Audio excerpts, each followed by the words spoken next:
Whole sports all plays. Yeah. Whole sports all plays. Whole sports all plays. 365, we making up plays. You talking the game, get you to the days. We're high in the court, the dime in the lane. Variety topics living the same. All presentation, sports information. In the airways, taking the nation. All sport, all plays, like working your faces. Grace at the field, so tie the laces. Whole sports all plays.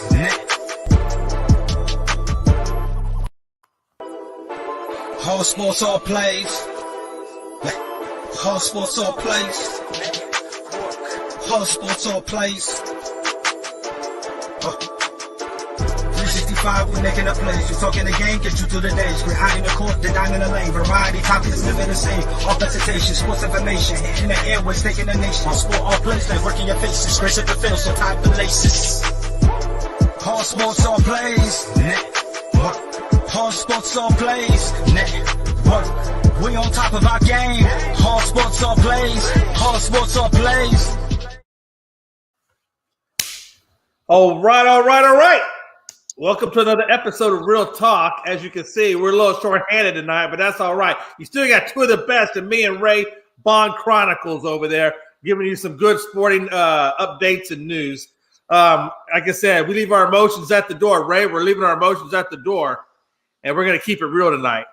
So, with that having been said, let's go ahead and say what's up to the people. Mr. Ray, say what's up.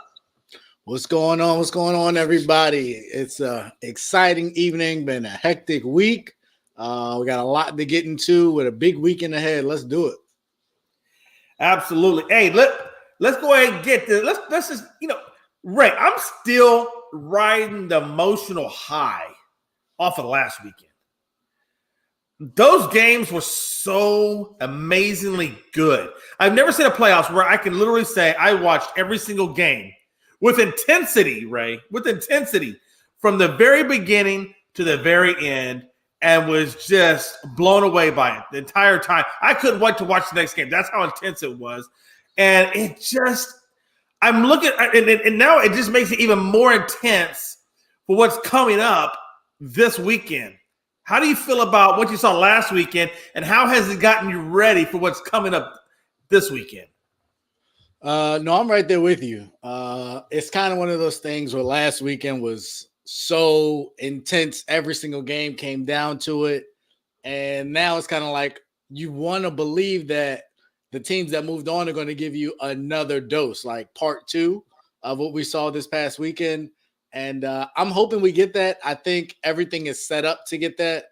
KC, Cincy, San Fran, LA. It's three really, really high-powered offenses. In the East, on the NFC, we got quite a few defensive teams that can really get after the quarterback. So I think the matchups are fitting. It'll be interesting to see kind of how they play out.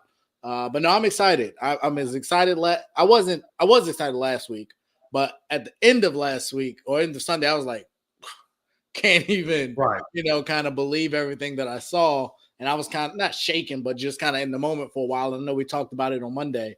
But this weekend, I think we'll have another good one. I think we got Joe Burrow, to me, who's basically still a rookie. And it's almost, I've seen a bunch of the pictures of is this the new Manning Brady 2.0? Is it Josh Allen versus Patrick Mahomes? Or is it just a collection of three that maybe we haven't seen before with three relatively young guys? I saw a stat that said, I think Pat Mahomes is only a year older than Josh Allen or something like that. I think they're actually like very, very close in age. And then Burrow's maybe 2 years younger. But the future is definitely bright in the AFC.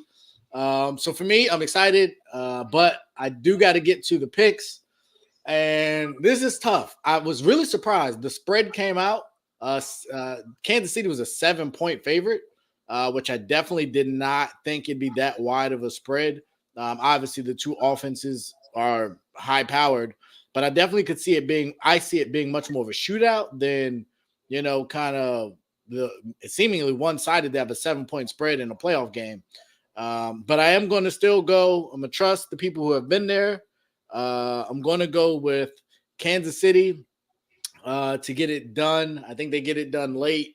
I think we've seen that you can trust Patrick Mahomes in the clutch. I don't know that we've seen Joe Burrow be pressed in that kind of environment. Tennessee kind of was down early, so they weren't really in a pressurized situation. They just came out guns blazing. So I think that Pat Mahomes will get it done. I'm going to go 31-28. And in the NFC side, I think it will be a lot more high scoring than San Francisco's last game. I do think that the strength of the defensive line for LA could pose problems for what San Francisco likes to do. And I just still don't trust Jimmy G. I know he got it done last week, but I am not a Jimmy G guy. I'm not a Jimmy G believer. The spread's only 3.5, but I think the Rams will cover that. I got the Rams 35-24, and I think the Rams get it done. What do you got? Yeah, here's the deal. This is very interesting to me because there is no GOAT to talk about. No, honestly, there's an up and coming peoples in the sports world, but we can't even give him the GOAT title because that'd be so disrespectful to Tom. So I'm not even going to say that. So that's why I say there is no GOAT in this playoffs. We have a batch of people that are either A, young, or B, been in the league. And when I say been in the league, I'm talking specifically about Garoppolo and Matt Stafford. And when I say what makes me so excited is that Matt Stafford is coming out of purgatory or hell, if you will, but careers go to die. And somehow or another, he escaped hell and he transcended into heaven. When I say he transcended into heaven, is he's been reborn again. And he's been born again to an amazing team with amazing players, a really good coach, and just got home field advantage in the NFC. And if he makes it past the NFC, and he's got it in the Super Bowl. All the stars are literally aligned for Matt Stafford. So you got the old guard, you got the new guard, and you got somewhere in the middle with Garoppolo.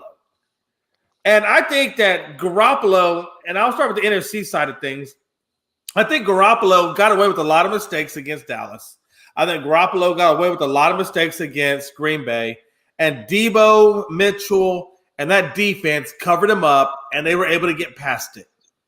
I don't think that they can do those same thing, or Jimmy G can play that same way against LA and get away with it.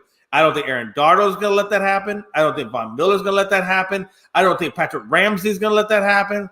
I don't think that offense that is powered up by Cooper Kupp, which, by the way, came literally minuscule amount of yards away from breaking the single season record. And by the way, for those of you who don't know, the single season receiving record is held by Megatron.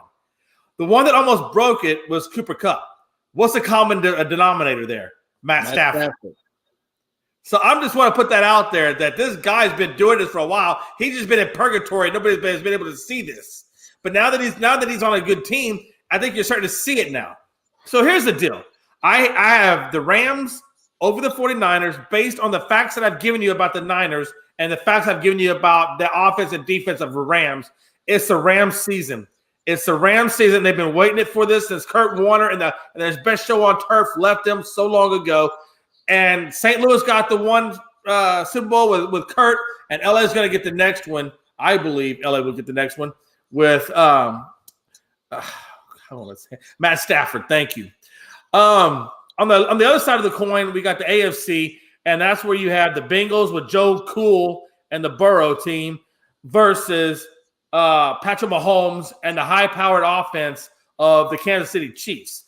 Now, here's where this is why I got the Bengals. And the only thing that draws me back on the Bengals, the only thing I'm concerned about is that offensive line. It gave up 9 sacks to Tennessee.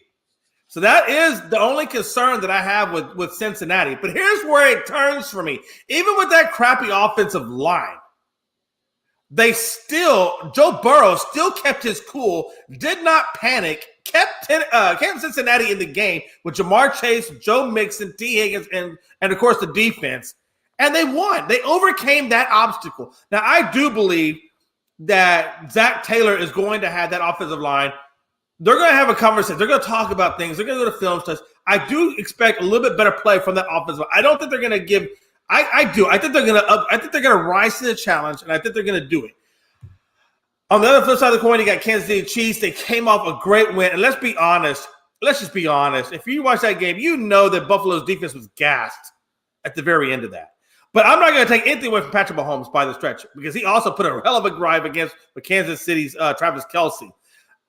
It's just that it just panned out in a direction of who had the ball last. Kansas City had the ball last, and they pulled out a hell of a miracle. 13 seconds is crazy. So, but but it's gonna. So I do think Kansas City Bengals. I'm going Bengals. I'm going Bengals because I believe in Joe Cool. Okay, I believe in Joe Cool that can get it done, and I know that's crazy. But I think with the running game, I really believe that Cincy's run game is a little bit better than Kansas City's run game. They got equally good offensive weapons in T. Higgins and Jamar Chase, and they have equally good relationships between Jamar Chase and Burrow at LSU. These guys have been playing together for a while, and they have a really good coach in Zach Taylor. And I just think Cincy, this is Cincy's year. I just feel like it's Cincy's year. So I got Cincinnati versus the Rams. And at the end of the day, we're not talking about the Super Bowl, so I'm gonna leave that alone. So I got Cincy versus the Rams. And so I can see that. I'm not saying I can't, but you also have trust. You trust Zach Taylor more than Andy Reid to get honestly, I don't know if it's so much Andy Reid. To be honest, I just don't. I think it's Eric Bieniemy working that offense really well. I look at Eric Bieniemy as the guy that has that offense playing so well. I think it's his core. I'm not saying Andy Reid. I don't have no knock on Andy Reid. He did okay with Philadelphia for a long time. They were good, but not great. Then he goes to Kansas City. He gets some really good weapons there, but I just think he has really good coordinators that make Andy Reid look good. Okay. I think that'll be very interesting. I'm also going to lean on the coaching side of things to believe that Andy Reid will have his team prepared. They've been in this game 3 years in a row. So this is business as usual back at home. They know what's on the line. They know what potentially is ahead of them. So, that's fact check me. Fact check me, Ray. Fact check me. It was Reid that drafted Patrick Mahomes, correct? Yeah, he moved up to get him. Okay. That's what I wanted to be fact checked on. Okay. All right. Hey, all right. Unless you got anything else on this subject matter, we'll move on and we'll keep rolling with the show. Let's go. All right, man. Look, let's talk about Tom Brady. We just talked about earlier how there's no GOAT talk. And by the way, fast question, yes or no? Does not having Tom Brady and Aaron Rodgers in the playoffs going forward, does it hurt them financially? Do you think it takes any away from them financial or in viewership, or do you think it's going to be just as good without them? Before last week, I would have said, yeah, it might not be as great because you don't have Tom there. I don't think Aaron Rodgers is a big draw because he's failed in the playoffs a lot anyway. But after what I saw last week with this young crop of excellent quarterbacks, I think they'll be fine. I think if we get 80% of what we got last week on any kind of consistent level, I think it'll be fine. I think I forget what the numbers are, but the numbers for the Bills Chiefs game were phenomenal. Right. So I think those are the kind of things you need. I think what Pat Mahomes doing, the State Farm commercials, that'll help. That'll continue to help. I think Bills Mafia and what they are, because they're attached to certain big fan bases, historic fan bases, I think they'll be fine. Yeah. So, yeah, I think it sucks for me to be without Tom, but I think rating-wise, I think Pat Mahomes had one of the top-selling jerseys, and I'm sure Burrow will climb. Allen. Oh, Burrow's climbing. So yeah, they'll be fine. So is Josh Allen. You gotta believe Josh Allen's jersey is rising. Oh yeah. I'll say this, and I agree with you wholeheartedly. I think had this been more blowout games, and the GOAT and him not being, I don't think so. But I think the way the games were played, just the intensity in these games is going to captivate people to see. Okay, if this is what they do in the divisional round, what the hell are they going to do in the conference round? So, yeah, I agree with you. I think it's going to be amazing. All right, anyway, I'm sorry. Off subject. Tom Brady, is it the end of him? Does he come back? And if so, how does it compare against other top athletes? I'm assuming we're talking Jordan, Braun, Kobe, of course, whoever you want to throw in there, Barry Bonds from baseball, so forth. Tom's going to go out the way Tom goes out. Tom's going to go out with 7 rings, and I will say this. God, and this is where it gets difficult for me, Ray. Where it gets difficult for me is not so much baseball to football because of the way the pace of the game and versus the pace of the other 2 games. So I'm not looking so much at baseball when we compare him to other athletes. The first part of the question is no, I don't believe this is the end of Tom.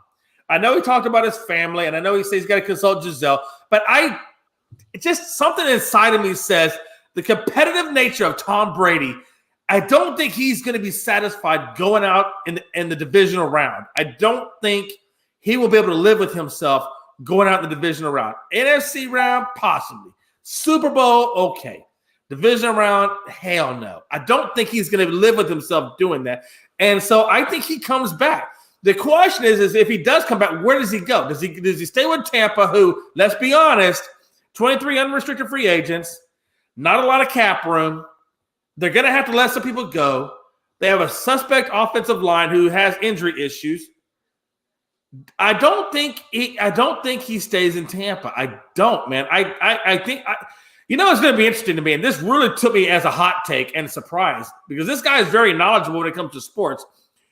On Unscripted, we had the Philly sports guy come on, and this guy talks. He's very pretty unbiased guy when it comes to different things, and he said that he believes that Tom Brady and Gronkowski, if Aaron Rodgers leaves and goes to Denver, which I really think, and we'll talk more about Aaron Rodgers in a minute. I'm not even getting into that. But if Aaron Rodgers leaves Green Bay and goes elsewhere, that he can see Tom Brady and Gronkowski sliding into Green Bay and taking over the Green Bay job. Which, let's be honest, if that was to happen, and if they could franchise Devontae Adams, now we're talking about a serious competitive team, right?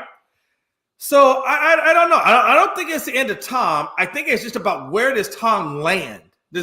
Can they keep him? Can they convince him to stay there, or does he go elsewhere, like a Green Bay situation? If Aaron Rodgers, so that's where I stand on that. In terms of his legacy, if he does retire, hell no. But I will say this: compared to Michael Jordan, and I gotta say that because the man's got 6 rings, Brady's got 7. But I think that what Brody had, what Jordan had to go through in the 82-game season, plus the 7-game series and all that takes on your body, and to do 3 times, take a break, and come back and do another 3 times, is just insane. So I still have Michael Jordan as a little bit more of a GOAT over Tom Brady, but I would put Tom Brady as a second GOAT. I got Jordan as the number 1 GOAT. I got Brady as number 2 GOAT. Just for that reason. What do you think, Ray? So first point. I've been a fan of Tom Brady for quite some time, and I got to tell you, everything that I'm seeing, I don't know. And I think part of what Tom's issue is exactly what you said. Where would he come back to? And if he's a man of his word, which I'm going to take him at his word, and this is a family decision, Gisele does not want to move to Green Bay. He is not trying to be going to Green Bay, especially not the winter when she's been in Tampa for the last 2 years now. I think the only place Tom goes, and I agree, I don't think he can come back to Tampa because I think the team's going to look very, very different. The only option I see for him that she would sign off on, maybe, and I don't even know that she would sign off, is if he goes to San Francisco. If you package them, and I think Gronk he would take less money to go play with Tom. I could see him going to Tampa, and then you'd have him, Kittle, Debo, that great run game. I think Tom would make Debo and Ayuk and those guys even better receivers. So I could see that happening, especially if San Francisco comes up short this year, and it's because of quarterback play. If Kyle Shanahan feels like we are literally a good quarterback away, then I think they could put the press on and make up for the mistake they made last time when they didn't go get Tom a couple years ago. But I don't know. It doesn't look good. If I was going to go percentage, I'd say 65%. I think Tom retires. he doesn't sound like a guy that has any real interest in coming back. And I definitely wouldn't think he would come back until some more things are defined in Tampa or in San Francisco. Now, where I rank him, for me, I'm going to kind of go in the same order as you, but for slightly different reasons. I would love that, Damian. Like that would be, y'all would not hear the end of me if Tom came. He would pass out if that happened. He would pass out. Like, man. But they're not going to do that. But Lord, if you're listening, that would be great. My biggest knock on Tom is he's a one-way player. And so if you're going to be greatest of all time, I need you to play both ways. And I like Gretzky in that role because he played both ways, although he wasn't necessarily a great defender. And I like Barry Bonds in that role. My issue for Barry is he didn't win enough. Because in baseball you can walk a guy, his impact, even though it was immense, could be somewhat limited in clutch situations. So for me, I'm the same. I got Jordan 1. Jordan not only won 6 rings, never lost in the finals, never went to a game 7, but he also had Defensive Player of the Year wins as well. So Jordan's 1 for me, but Brady's right there. If Brady played defense, I would give it to him, and I have it a lot closer because even though Brady has more championships, but he also does it in a sport where it's single elimination. And I think that, to me, gives Super Bowls even much more difficult when you have a lot more people that you're dealing with, a lot more people you have to rely on. You have weather that you have to factor in. Sometimes you got to go on the road to places you've never been, or weather you're not used to playing in. And if you lose or your kicker has a bad game, you can lose it. But to that point, Adam Vinatieri did win Brady quite a few Super Bowls. So for me, I'm going to go Jordan. Had Jordan played with Magic or a superstar, I do not consider Scotty that. I might knock him a little bit, but considering what he worked with, I think they've had comparable talent in their careers, and Jordan gets the nod for me. But Brady's right there. Yeah, and to your point, I've lived in Wisconsin, and I've been to Green Bay in the cold weather, and there's no way in hell that supermodel would go to that frigid temperature because she would have to use so many skincare lotions to keep herself from drying out that she could put a whole company out of business. And I don't even think Tom can afford her skincare line, but taking all these pay cuts to keep these people on.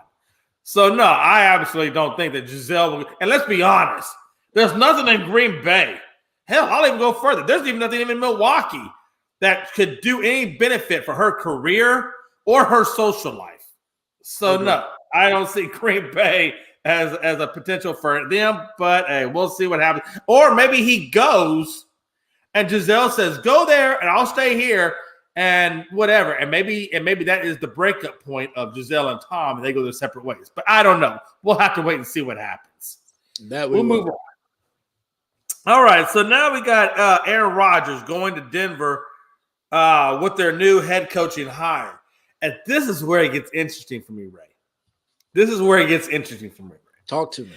Here's the deal. You got Hackett, who I don't personally think is any better than Fangio that they had. I think it's like a sidebar, or it's a parallel, or it's a parallel move.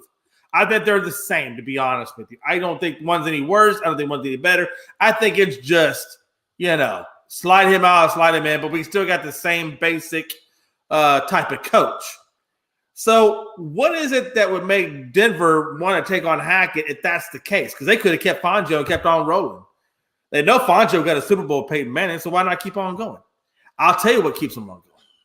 I firmly believe, and I know that people talk, and I know there's emails and there's text messages that go unnoticed, but I have to firmly believe that some level Hackett had a conversation with Rodgers and said, hey, look, man, I'm dipping.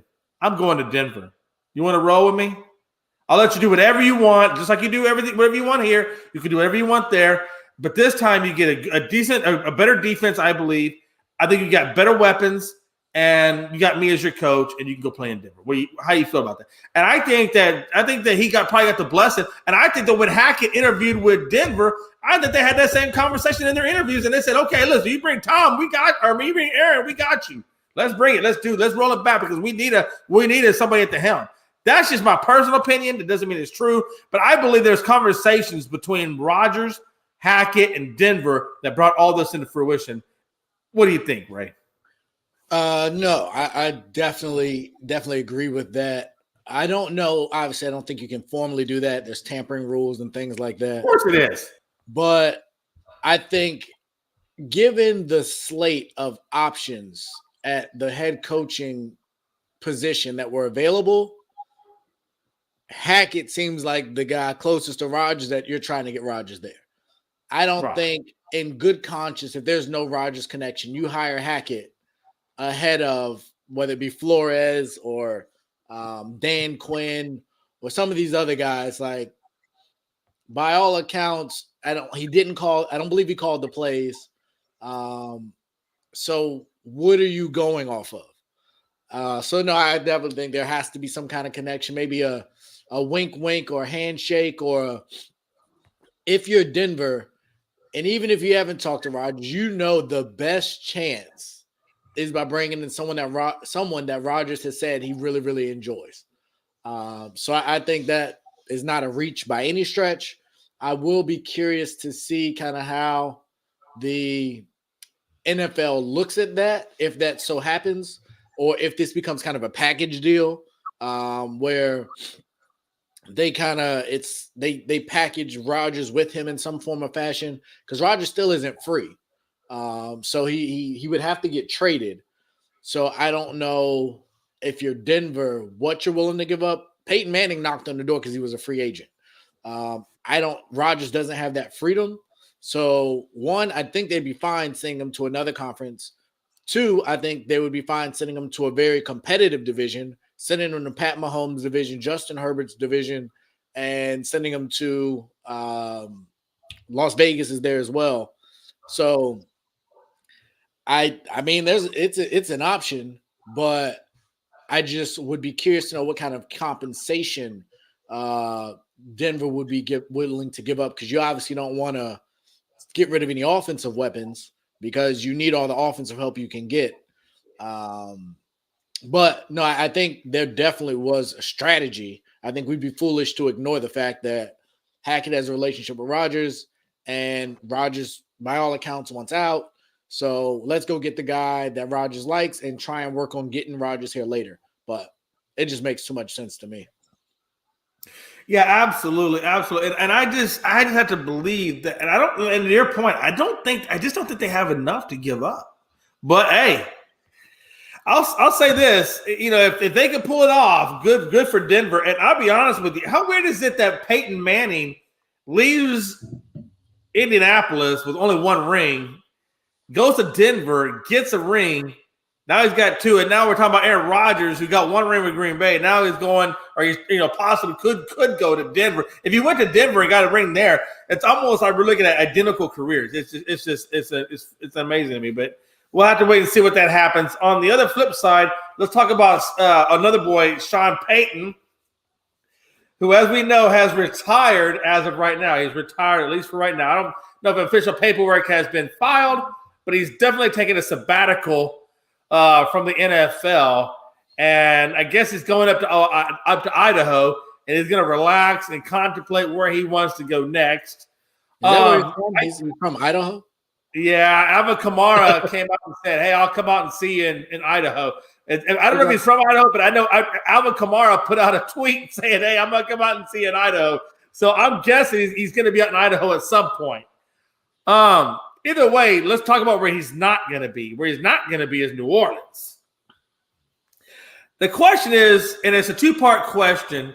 The first part of the question is, will it mess with his legacy, number one? And number two, will Dallas make a play for him? Okay, so the first part of it, does it mess with his legacy? No, absolutely. Well, okay. I think to a little bit of a degree, yes, but largely on the bigger grand scheme of things, no. On the small side of things, he's leaving New Orleans in a very bad state. They're like $62 million over the cap. They got Jameis Winston hurt coming off of an injury.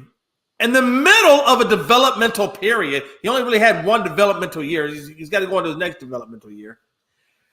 They can't afford to keep the roster the way that it is. So who do they keep? Who do they let go?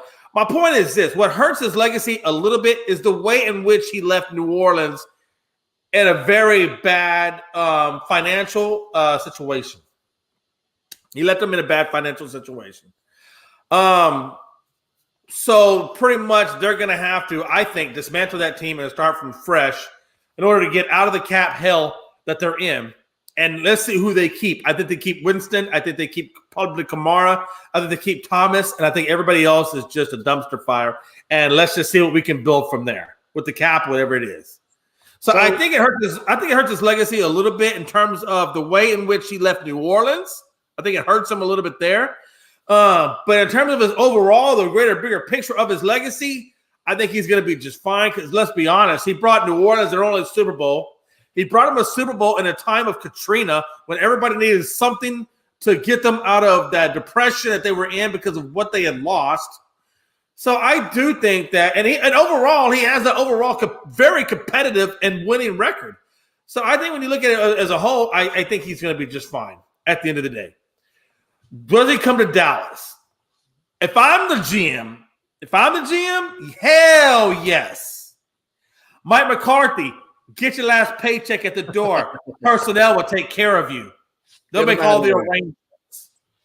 Sean Payton, whatever it is you want, I'm Jerry Jones, I'm the man of money. I got you, boo. I got you. You bring your butt over here and let's go. Because he can instantaneously make the Dallas Cowboys a very, very formidable team. Very formidable team. I believe that. But as we know, I'm not the GM. Jerry Jones is the GM. And Sean Jones came, Sean? Is that his? Stephen Jones. I don't know why I'm saying Sean. Stephen Jones came out on 105. I think it's 105.3. It's a Dallas radio station. And they did a talk show, and he basically said that Mike McCarthy is going to come back, or he at least hinted that Mike McCarthy was going to come back. So I think Mike McCarthy comes back, which I'm okay with. For the example of this, I think Sean Payton takes off a year. I don't think he comes back at all of 22. So they already got McCarthy under contract. Just let him ride out another year, whatever it is. And then make a play for Sean Payton in 2023. Make a hard push for him in 23. Because you don't want to bring on another coach. Fire a coach, bring on a coach. If your real target is Sean Payton, I think you just wait one more year for Sean Payton and then go after Sean Payton. That's just my point. I don't think Jerry Jones does that because Sean Payton's not a yes man. So that's why I don't think he comes. But I wish he would. Oh, my God, I wish he would. And I turn the floor over. So a couple points. As far as his legacy, I got to tell you, I look at Sean Payton's legacy similar to how I look at Aaron Rodgers' current legacy. Like, I get that was a huge Super Bowl. It came at the perfect time. A lot of things went right. Like, it was just meant to be. But he did have Drew Brees for the majority of his time there. And they only got one ring to show for it. I believe they only have the one Super Bowl appearance that I can think of, and they won it. I don't think they went back and lost. So when I look at the current situation of what they are, you gave that weird deal to Taysom Hill where we showed that he cannot play quarterback. And then we saw that Jameis is coming back off an ACL. The Michael Thomas situation, I don't know what's going on with that. That's what I was going to ask you about. I don't know if his issue was a Sean Payton issue, if his issue was a New Orleans issue. I don't know what his issue was. But he for whatever reason, he had a late surgery and he ended up sitting out the entire year. With that being said, I think you got to look at what did he really do? Did he really accomplish what he was supposed to accomplish for all that he was supposed to be. You had Kamara, you had Michael Thomas, you had Drew Brees. I think when you really look at what he did, there's a lot of questions on how successful of a tenure he had. And then leaving the city of New Orleans, like they're going to have to do a lot. Whoever comes in to that job has an uphill battle, mainly on the money side. I don't know if you want to build around Jameis for the future because you don't have a long-time quarterback in salary on your roster. So what are you going to do? Like, do you try and convince Aaron to come there? Do you try and convince Tom to come there? Do you try and convince Russell Wilson? But if Sean Payton's not there, similar to my argument with Seattle, and when people were saying fire Pete Carroll, if you have nothing there, why would a premier quarterback want to come there or sign long term? So I think they got to get the coach situation right. I think Flores could be a really, really good fit. Coming into there, maybe he can convince the Texans to move off of Deshaun and unload a lot of some of those bad deals that they have, and try and, finagle it that way. I think that could be a good marriage. But I don't know. The more as I kind of took a step back and looked at what Sean Payton actually accomplished, I think he underperformed for what we consider him. He was a top 3 coach in the NFL. And by a lot of people, he was a great offensive player. And he had a lot of offensive talent. And they just didn't get it done for a variety of reasons, whether it be the referees. And I think that the no pass interference call, I think there was a championship game that was just egregious, or some other bad breaks. But that's just not great. The Dallas piece. I think it's a great story, but I think and I was watching Undisputed earlier, and apparently this was allegedly to have been in the works before. I forget who wrote a book, but part of his book said that this situation had already been discussed and was agreed upon. I think what's changed since then is Sean Payton won a Super Bowl, and Sean Payton is regarded as a certain level. So I don't think Sean Payton, being the Sean Payton that I know, wants to go to Dallas and be a puppet coach. He's not going to want Jerry having press conferences throughout the week talking about the team. There's a whole bunch of stuff that I just don't think that – what's going on, James? I just don't think he's going to want to deal with that. And by all accounts, Jerry hasn't shown a propensity to keep his hands out of the pie. So I don't think it makes a lot of sense. And Sean Payton is still under contract for a year. So there would need to be some form of compensation. And if I'm New Orleans with the bad cap situation, unless you give me some draft picks, I need Diggs and Parsons. If you want fact check me on this. But on the morning show, we talked about Sean Payton. And what they were talking about, and I forget who has brought it up, but they were saying that if you're a coach and you quit, you could go on to another team. It's if you're a player and you quit, you can't. Like, you're under that compensation rule. But if you're a coach, that compensation that doesn't apply to coaches. That's what was talked about earlier. Now, I don't know. You might have to fact check me on that. I don't believe so. Everything I've heard reported is if you get fired as a coach, you can go wherever you want. But I believe technically, like, there has to be like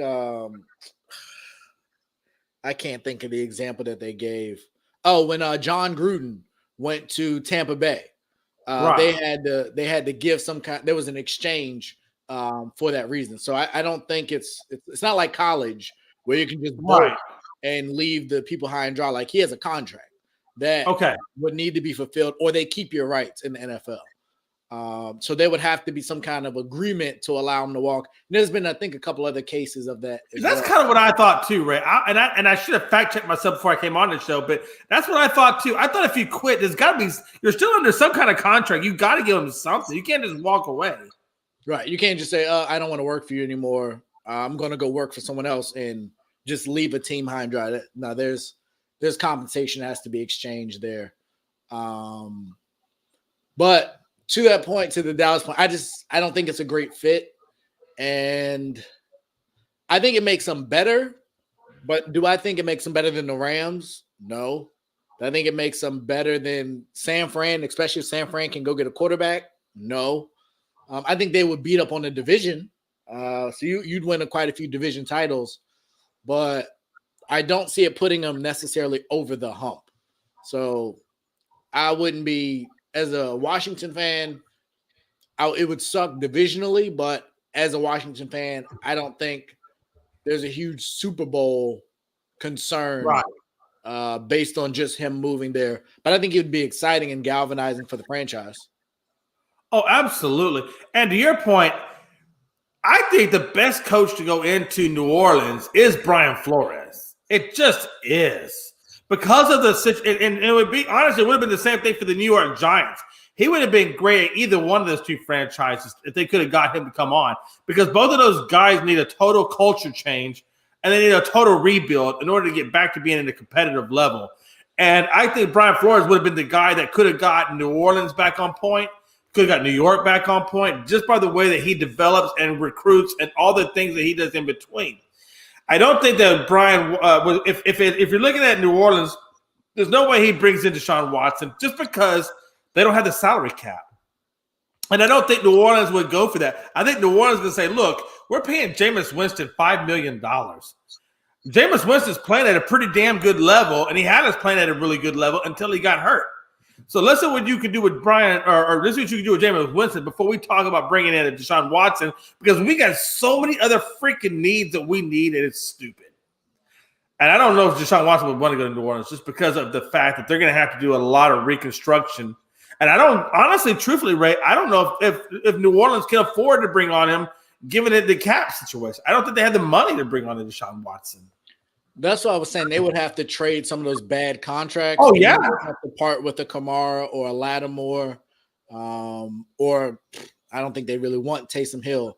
But no, you would have to part with you'd have to give up something, but you got to remedy this cap situation because it's bad. I think they have like the worst cap situation in the NFL. So yeah, I agree. I think it'd be difficult, and I don't see Deshaun restructuring his deal because I think he was in the first year of the big deal he just signed. So I just think him and Flores fit would be good, but agree, the money, they would have to jump through a bunch of hoops to make the money work. Right. From the research I've done, it doesn't seem like the Watson trial is any closer to getting done. Oh gosh, no. So it would really, really suck if this man has to lose 2 years of his career over these allegations. Like, I get it, but he's already lost a year of his career. Like, we've seen people do far worse and lose way less time, but that's a different question for a different time. We're going to transition into the Ravens, and should they bring in Aaron Brooks, Antonio Brown? And I don't think they should. And I'll tell you for a couple of reasons. Number one, it would be good for Antonio Brown because it gives him another shot at the NFL and keep on playing and doing what he does. But from the Baltimore Ravens standpoint, it would not be good. It would be good because psychologically, I don't care what AB says. AB says he does not have psychological issues. No, I'm sorry. You're taking off your jersey. You're skipping through the end zone while the plays are going on. You definitely got some issues going on mentally. And I'm sorry. And I'm all about mental health. I'm all about mental health. And he really has to get a lot of therapy before he goes into another team situation if they want to bring him on. Because he's done a lot of questionable things that just don't make a whole lot of sense. And I think from the Ravens' perspective, if they're going to invest if they get him on a minimal, I don't know, man. If you get him on a minimal and he agrees to go to therapy, okay, I say you bring him on. Maybe you bring him on under the condition that he goes to therapy. Because I don't think you're going to bring somebody into your locker room.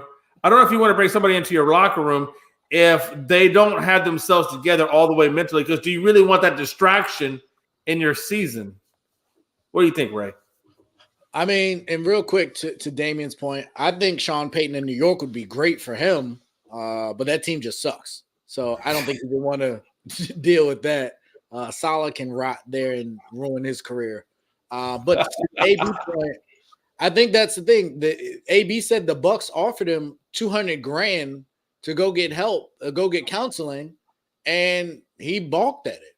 So I think if wow for him to work with Baltimore is he needs to get evaluated. He said he's not. I forget what was his quote. He said something basically. He doesn't have mental health problems. He has mental wealth, which I don't even know what that really means. But I guess it sounds good. Like he said mental wealth. Like I don't know what that means. Maybe he'll put it in his next rap song or something. But I don't like. It's almost the most predominant run team in the NFL. Yeah. And you're going to bring a guy, by all accounts, who, from what I can tell, he was upset because he wasn't getting his targets. He had an incentive-laden contract. What do you think Baltimore's going to give him? When he was free before Tom Brady campaigned for him, Baltimore didn't want him. So if you think now, after you did that to Tom Brady in Tampa Bay and that players coach of Bruce Arians, you think John Harbaugh is about to give you a nice deal without a ton of incentives? Ain't no way. And so you're bringing them into a situation where you already have a quarterback that had a down year, a quarterback that struggles with his accuracy, a quarterback that is not huge on throwing the ball down the field accurately. And now you want to bring in a guy that wants targets. And he's going, if you think he was upset about not getting enough targets with Mike Evans, Chris Godwin, Gronk, and all those guys, only other competition he has is what? Hollywood Brown, who's his cousin? You think he's going to be okay with in Mark Andrews? If Mark Andrews gets 10 targets and he has 3 at half, like like that's just a recipe for disaster. And he'll be in the same division as Pittsburgh, so you know he's going to want to show off for them. And 2, he's going to be watching Jamar Chase get a ton of balls in Cincy. So you're going to be seeing that. You're going to be playing against that, and that is just disaster waiting to happen. Baltimore already has been a little shaky here recently with Lamar and some of his off-season activities and how much of a mature professional he's been. You do not want him hanging out with Antonio Brown on any kind of basis. So yeah, if y'all want to go throw routes together in Florida in the summer, great. If they, and by all accounts, was watching Undisputed, Shannon Sharpe was an ex-Raven. If they call Shannon and ask for Shannon's opinion, they are not getting a ring endorsement. So I don't know why Baltimore. Shannon Sharpe said he is not a Raven. He does not fit the Raven culture. He's not Ray Lewis. He's not Terrell Suggs. He's not Ed Reed. He's a me guy, and they played against him. I would be shocked if they did that, and I think it would set their franchise back if they brought him in. He's not Odell. Odell wasn't playing well, but he wasn't a distraction like this. Odell fits. AB does not. If they want to get a receiver, go get Odell this offseason. Do not go get Antonio Brown. You know, and here's the thing. This is if I'm the Ravens, this is what I'm thinking, right? Even if that was a possibility. So Brown comes out and basically defends what he's done. Doesn't apologize for it, doesn't recognize the issue of it. Basically just comes out and is arrogant and defends what he did. So why would you want to bring in somebody who clearly is out of touch with reality? Not only is he out of touch with reality, but he endorses the reality in which he created. And this, and that just screams to you, run. Don't walk. Run from this guy, because he is so out of touch with reality that he doesn't understand what he did and the consequences that it had on him for what he did. And so I think that Baltimore is doing themselves a service by not entertaining the Antonio Brown issue. All right, we're going to segue over from football into baseball, and let's talk about David Ortiz makes it into the Hall of Fame, and Barry Bonds and Roger Clemens are shut out. Hashtag free Barry Bonds. Amen to that. Here's the deal, but you know what? But on the end of that, the hashtag, I'm also going to put in there, because here's the deal. Once you allow David Ortiz to come into the Hall of Fame, and look, David Ortiz did, Roy. He admitted it's not something that we don't know. Tested positive as well. But here's the deal. So if you consider that cheating baseball, then that opens up Pandora's box. And you've already opened up the box. And once you open up the box, you can't close it. So what if you open up Pandora's box too in terms of cheating the game of baseball? Well, let's start with the beginning of time and work our way to Barry Bonds. And it's a very short list, but I'm going to go through a real super quick list. You got to go back to Shoeless Joe Jackson. You're going to have to bring yourself up to Pete Rose. You're going to have to bring yourself up to Roger Clemens. And everybody else that's in there that deserves a Hall of Fame honor that maybe I'm not mentioning, plus Barry Bonds. You can't just open it up for this guy. And let's be honest, it's probably because David Ortiz has a better reputation than Barry Bonds. And probably a better reputation than Pete Rose. Roger Clemens, I kind of put him on the fence. He was left, he was right. He's more of a neutral ground kind of guy. But once you open up the box and you let Ortiz in, you have no basis, no credibility, and no validity to not let the other people that I just mentioned on this list in. That's just my 2 cents. Free Barry Bonds, free Roger Clemens, and free Pete Rose. Ray, I turn the floor over to you, brother. So this is my issue, my frustration with how these things are picked and how these things are voted on. I didn't like it in the NFL when they kept T.O. out for all those years, and then they changed the rules to, we are going to include off the field stuff. Like, these people are messing with, here's how I look at the Hall of Fame. Can you write the history of your sport without the players in it? There's no way you write the history of baseball without that era of players. The Clemens, even the McGuire Sosa, that summer, that was probably the peak of baseball that we've seen since then. And the year that Barry chased the record, he hit 73. Since then, what have we had? We had them juicing balls at one point. We had pitchers this year that they now had to start suspending pitchers because pitchers were putting stuff on the ball. They've been cheating for years, for absolute years. And the part to me that's also crazy is it wasn't illegal. It was maybe immoral, but it wasn't like that. It was illegal. Right. And Ortiz has tested and admitted to what he did. So if you let him in, then how on God's green earth did he get in before Barry Bonds? Because every player that you mentioned, I love David Ortiz. I don't love David Ortiz. I'm a big Papi fan. I loved him and Manny and what they did. And but that's the thing, though. Right? You don't have to love these guys. You just have to look at what they did from an unbiased perspective. But that era of Boston was great for TV, and Ortiz was great on TV, and Pedro Martinez has kind of reshaped his perspective as well. So I get that people get in media and they can kind of change what people thought of them. A-Rod's done that now. Everyone loves A-Rod when they hated him for a long time. But even A-Rod, he was a better player than Ortiz. Sorry. Like, it just is senseless that these people are allowed to change the narrative to fit their moral compass. Like, this isn't the moral Hall of Fame. This isn't the press, the post-game news conference Hall of Fame. This is the baseball Hall of Fame. What did you do when you were on the field? And I watched them walk this man at record rates.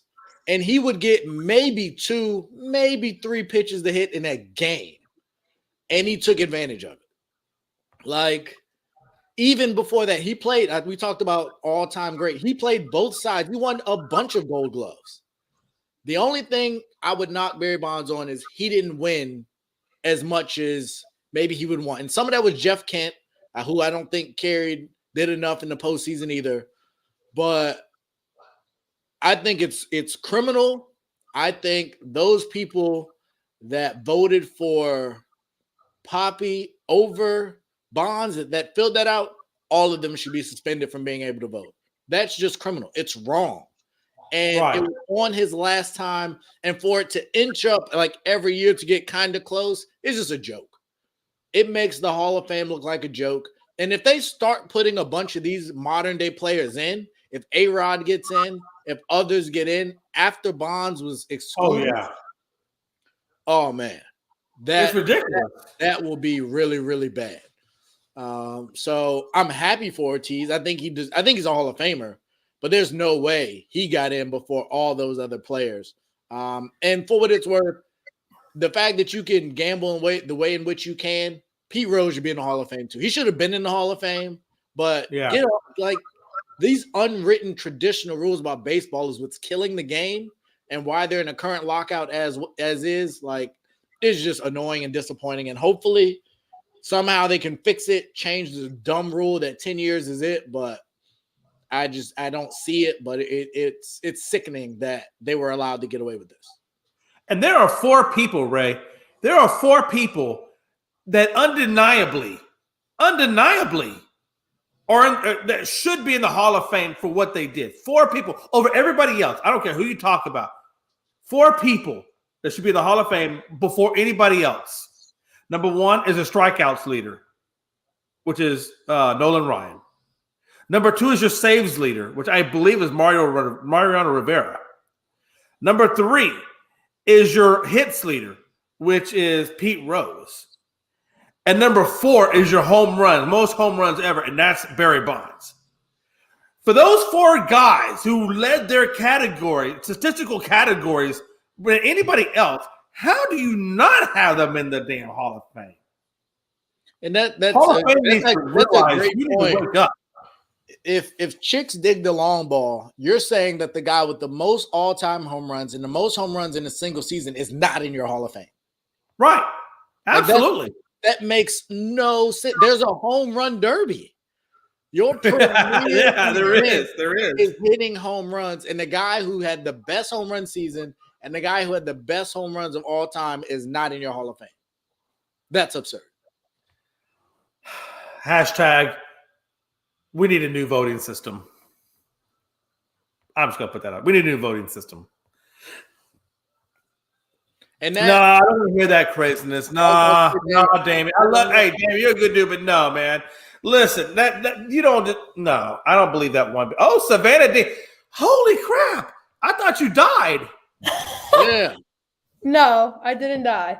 No Green Bay stuff today? No, of course not. not. You know what it was? She didn't want that Green Bay noise, because I noticed in the group chat when we started talking about Green Bay stuff, literally I watched it happen. Green Bay, Savannah Dean left the chat group. I didn't want to deal with it. It was so sad. know. Savannah, we got to work on your skin. Listen, you can't be in Green Bay and not have thick skin. And you would know that, Savannah. Green Bay has very thick skin. So if you're going to be a Packers fan, I suggest you toughen up, girl, young lady. No, I know. Trust me. It's like I just get really sad, and then I have to be sad for the rest of the season. And then I'm just like, okay, well, what's going on next season? You're going to be all right. No, you're not really going to be all right. I'm kind of worried about you, because when Aaron Rodgers leaves and they go to the dumpster fire, do I need to send you to the suicide prevention line? Because I got the number on speed dial. I'm just asking. Yeah, we do. Okay. All right. Hey, since you're here and you've come into the conversation, the conversation is Barry Bonds. And does he deserve to be in the Hall of Fame, given that David Ortiz just got into the Hall of Fame?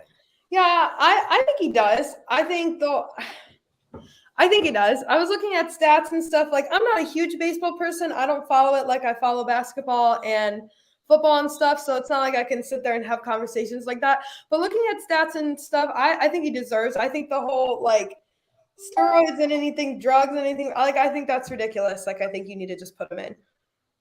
He shouldn't be shut out. I agree. I agree with you.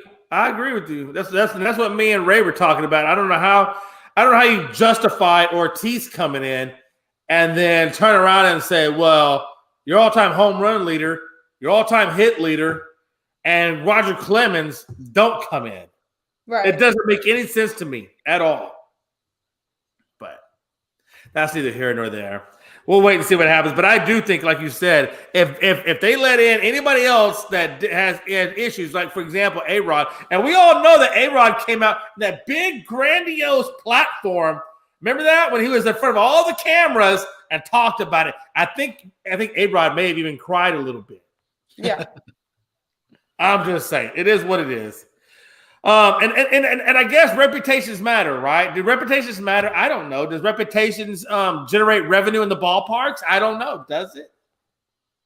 Maybe from a PR standpoint. Maybe if I'm doing a commercial, I don't know. But Right. should it pertain to the Hall of Fame, which is built around what you've like Ray said? It's built around what you've done for the game of baseball.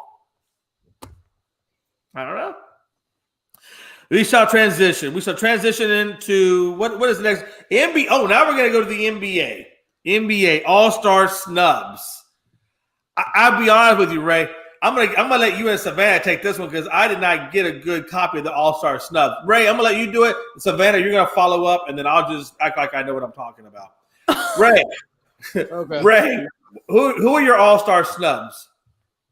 So I actually don't have I think they got it right. I've seen a lot of people be upset, and I was trying to pull it up for myself here, but I think they got it right. I think obviously Kevin Durant is not going to play. He's already said that he'll be out. But we got, just for the record, we got Kevin Durant, Giannis, Embiid, DeRozan, and Trae Young for the East. I have one potential caveat to that. And then in the West, we have LeBron, Jokic, Wiggins, Curry, and Morant. And so, Randy, I'm glad that you asked because I have been in a group chat with some people, and they said the same thing. They were pissed that Wiggins was in. And quite frankly, when you look at it, he's considered a front court player. So if you're considering him a front court player, there's 2 backcourt, 2 guards, and 3 forwards. If you look at who the options were, it was Draymond Green. He's been out for quite some time. You got Paul George, been out most of the year.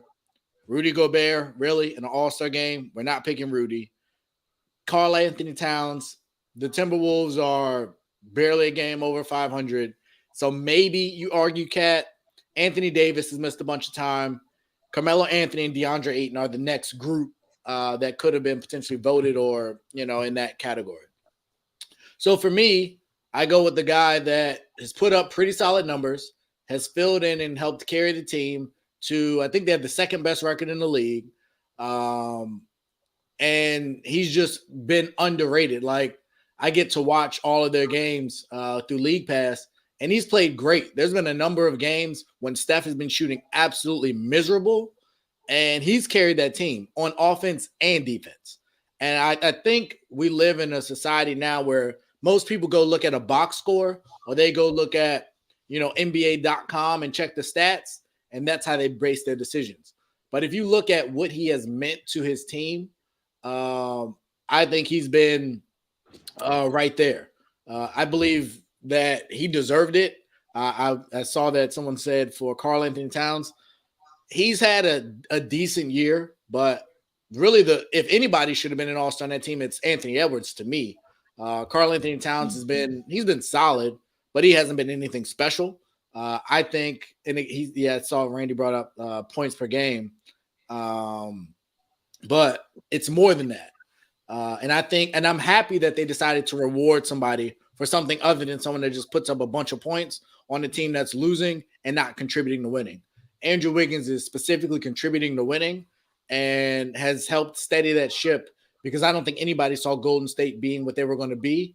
And Steph's been pretty bad for a long stretch of time now, and they've been able to stay and maintain because of Andrew Wiggins. For me, the biggest concern I had, or issue I have, is actually on the East. I voted quite a few times, and I voted for LaMelo Ball over Trae Young. And I did so because wow, that's pretty big. People are getting traded from Atlanta under Trae Young's watch. The team has been in free fall. I don't even think they're in the play-in right now when I last looked. The team's just been bad. And what I see LaMelo doing and his impact, his triple doubles, his overall, just like I said, impact on the game and the team and winning, I value winning. And so for me, I think he deserved to be a starter over Trae Young. Obviously, Trae Young, he has the shoes, he has the commercials. He's in Atlanta. He's the sexy pick because he can shoot the ball similar to Steph, but he just hasn't contributed to winning, and they're trying to basically blow that team up under his watch, whereas I see LaMelo playing and making Kelly Oubre look better. Miles Bridges looks better. He's contributing to a winning culture that Charlotte hasn't seen, and he's been the linchpin to that. So that is my biggest snub. I think LaMelo Ball should have been in over Trae Young, but I'm not terribly upset. Because I understand it, but that would have been my pick. All right, Miss Savannah Dean, aka I've been absent for a while. What you got? So I was just working. I didn't even know that the thing came out, so I've been looking at it. Did Devin Booker not make it? He did not. Not as a okay. starter. Well, that's going to be a big problem for me, just personally thinking about literally anyone else. How does one of the best teams in the NBA not have an all-star? So, Savannah, I'm going to come to you because I had a similar concern. So, If it's backcourt based, who does Booker start over? Are you sitting Steph or Morant for Booker? Exactly. That's kind of what I was going with. I think Morant is just – his ceiling is so damn high. It's ridiculous. And then you can also put Luka Doncic and what he's done. I was going to say him too. I was going to you can put Luka Doncic in there. But Devin Booker, and I'm not going to say, Devin Booker is making a good case for – I mean, let's be honest. All three of those guys could make a case for why they should be in it. All three of them can. Yeah. John Morant is just playing at a level, Savannah, that's just stupid. I agree. No, I agree. And I think he's a sexier pick. You know what I mean? He's kind of sexy. You're a woman. He's sexy. Oh my gosh. It's not all about the sexiness, okay? But no, you're definitely right.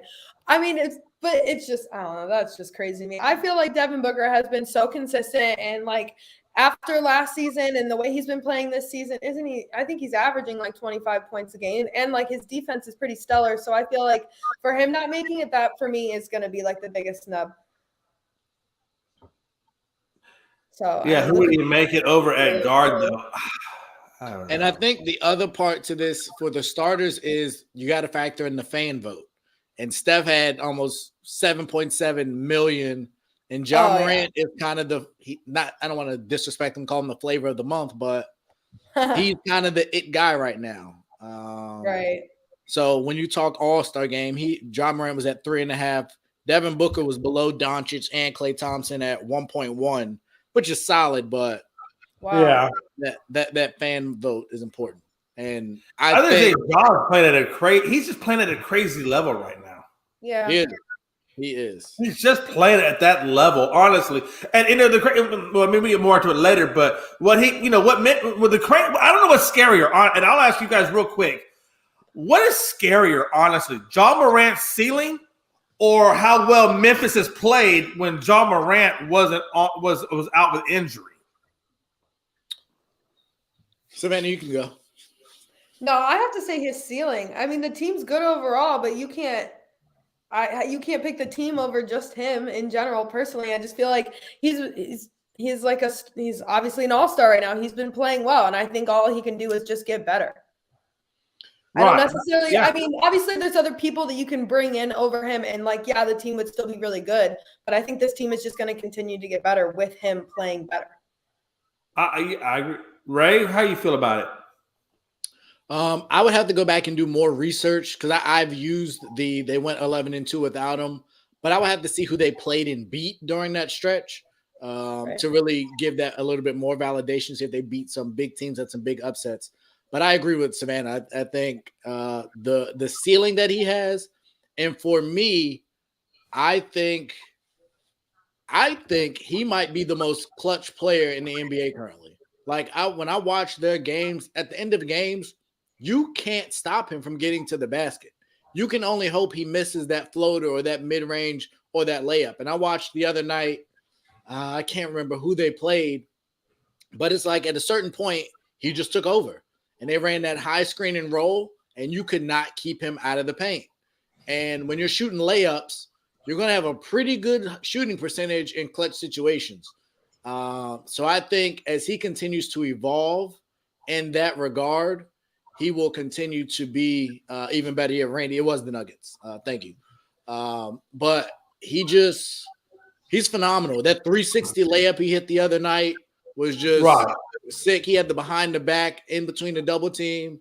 Like, he just does it all. And as he continues to develop that 3-point shot, like, it starts to get real scary for the Western Conference.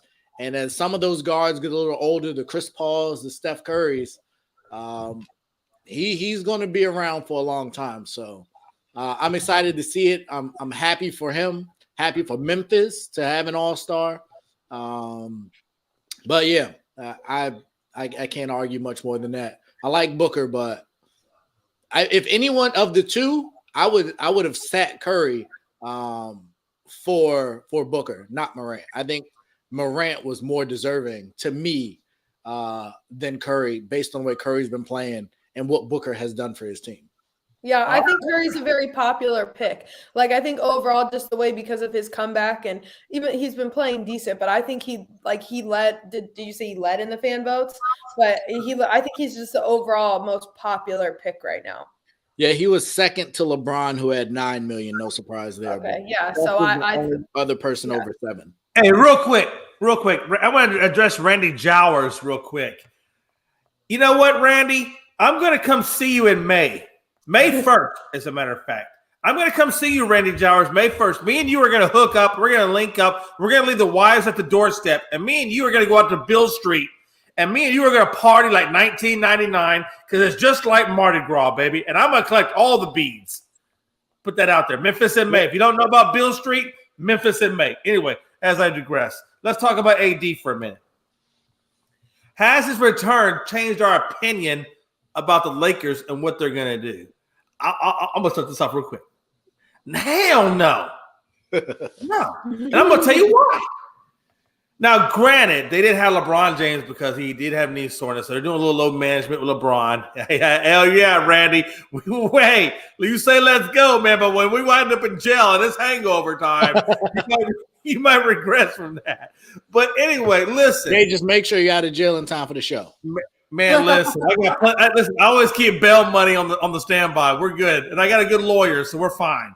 But no, hey, listen. They lost by 18 tonight to the 76ers. They lost by 18 tonight. AD had a decent game, and whatever.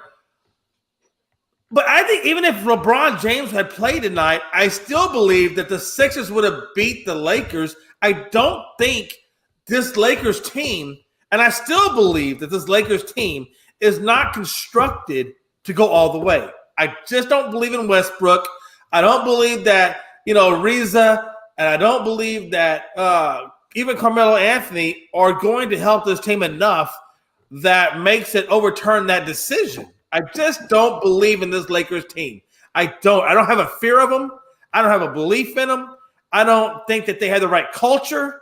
I just don't believe any of it is conducive to being a award-winning, finals-winning type of team. Ray, I'll let you start, and Savannah, I'm going to get you wrap it up. So before tonight, I would have said, I think maybe they're onto something. His first game back, he came out pretty hot, and they looked good. Like, they looked like they were, maybe a more cohesive unit. They beat the Nets. Granted, nobody really played for the Nets, but they looked better. And then they played the Sixers tonight. And for DraftKings reasons, I was following the game very closely. And AD came out amazing, came out on fire. And as I kept looking at the score, even though I think he had like 20 in the first, they were down double digits. They made a nice run around halftime, and then the game was never really that close after that. He left for a little bit. I did not know that LeBron wasn't going to play. So any game where those three are not on the court together, I almost don't count it. Like, they should win it, but you need to learn how to play with those three specifically. So the fact that Bron is now out with knee soreness, like, it just, I know. To answer your question at this point, I don't think it'll make a difference. Even when the AD goes and has a good game, and I was looking at the stats again, like I was watching for DraftKings reasons. Russ was playing relatively well. He had another bad turnover or two down the stretch, but he had 20 on 9 of 15 shooting, 2 of 3 from 3-point. Malik Monk gave him 11. Granted, he didn't shoot well, but nobody else came along for the ride. And so when you have that, AD goes and gets 31 and 12, and you're losing to Philly by, again, it wasn't that close. And Embiid didn't dominate. He had a good game. He was 0 of 5 from 3. He was 9 of 20 from the 4. He gave you 26 points, which is great, but he just went for 50 the other night. So I think that just goes to show it's just not going to happen. We talked, I think, off mic about what the expectations are. And I think they'll make the play-in just because I think the West is weak, and I've been saying that. But I could see them going out in a one game because there's going to be no cohesiveness. It might be on the road. It just doesn't work. And so I fully anticipate Vogel will get fired. They keep saying they want to wait until all three of them can play together. That may never happen. And the trade deadline, I think, is only a week or two away. I don't think they can move Russ in the amount of time they have. So I just think it's going to be rough for the Lakers this year. And I'm okay with that, but they'll have to blow it up and start it again next year. All right, let me move on to Savannah. Savannah, how do you feel about the situation? So I watched that game against the Nets, and I think they looked really good. I was going to answer the question genuinely yes, and then I saw the score of the game to the 76ers, and I'm kind of like, no. I don't know. I think it just depends. If they just all need to be healthy. If they were all healthy, I would kind of say yes. I don't think that they would win a title, but I think that they would be able to make it far enough in the playoffs to where they would be legitimate contenders. But the 76ers are a great team, and the East is very top heavy. So if they're going to play a bunch of teams in the East, then they're going to, I feel like, kind of not look that good. And then with LeBron out and everything, I don't think AD can carry a team fully healthy. LeBron by himself could carry the Cavs for a long time. Yeah, no, I absolutely believe you. And Jay, the other piece of that, Savannah, is the Lakers' schedule the rest of the year is tough.